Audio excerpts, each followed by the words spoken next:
Profile picture বদলে ফেললেন মিম। হঠাৎই সামাজিক যোগাযোগ মাধ্যম ফেসবুক পেজে নিজের প্রোফাইল পিকচার বদলে ফেলেছেন ঢালিউডের জনপ্রিয় অভিনেত্রী বিদ্যা সিনহা মিম। নতুন প্রোফাইল পিকচারে আরও লাস্যময়ী রূপে ধরা দিয়েছেন অভিনেত্রী। মঙ্গলবার 24 ডিসেম্বর বিকেলে ভেরিফাইড পেজের প্রোফাইল পরিবর্তন করেন অভিনেত্রী। নতুন ছবিতে বিয়ের সাজে ধরা দিয়েছেন তিনি। অফ হোয়াইট রঙে সিলভার কাজ করা শাড়িতে সোনা ও পাথরের গয়না পরেছিলেন। লাল গোলাপের মালা জড়িয়েছিল অভিনেত্রীর রেশমি চুল। মিমের এ নতুন সাজ মূলত একটি ফটোশুটের। কালার ম্যাগাজিনের প্রচ্ছদ কন্যা হিসেবে এ নতুন লুক নিয়ে হাজির হন তিনি।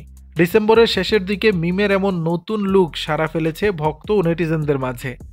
অভিনেত্রীকে এরই মধ্যে শুভেচ্ছার শুভকামনায় ভরিয়ে দিয়েছেন তারা।